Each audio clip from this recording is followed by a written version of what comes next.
यमुनानगर में सीता अपने बेटे कुशल के साथ रहती थी।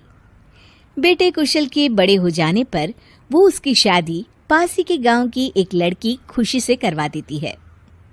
बहू, तू जैसी खूबसूरत बहू तो इस पूरी सोसाइटी में किसी की नहीं। बस अब तू इस घर की सारी जिम्मेदारी उठा ले तो मेरी चिंता खत्म।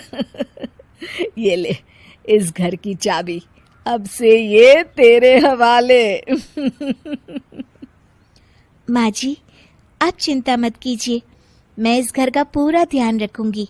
देखिएगा, आपको शिकायत करने का भी कोई मौका नहीं मिलेगा। मैं आपके लिए गाजर का हलवा बनाकर लाती हूँ। शादी के कुछ ही दिन बाद खुशी के तेवर बदलने लगते हैं। माँ जी, मैं आपसे कह देती हूँ, मैं इस घर की बहू हूँ, कोई नौकरानी नहीं जो हर समय आपकी बात मानूं। बहू, मैं तो बस ये कह रही थी कि तू हर समय फोन पर ये किससे बात करती रहती है।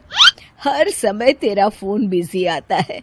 ये बात कुशल को पसंद नहीं बेटा।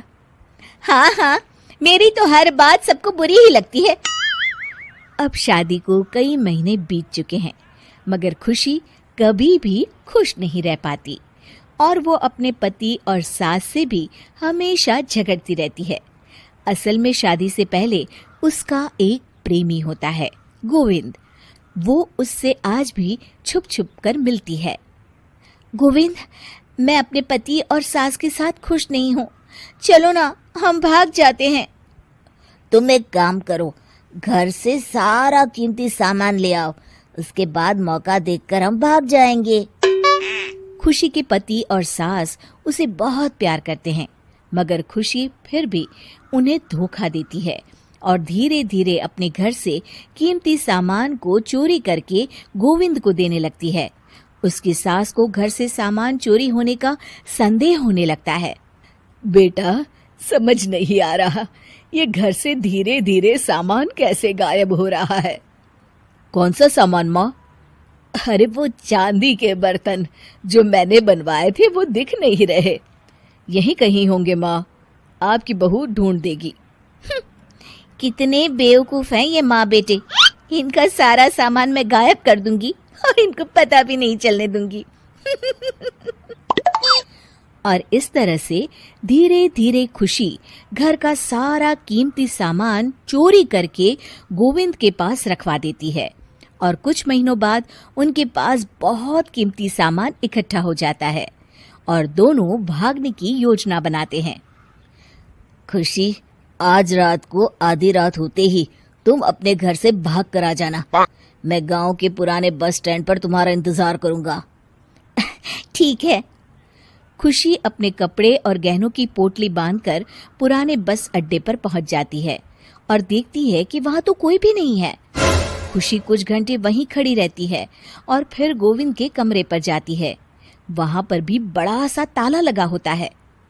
हे भगवान, कहीं गोविंद मुझे धोखा देकर भाग तो नहीं गया। अब मैं क्या करूंगी? खुशी फूट फूट के रो रही होती है।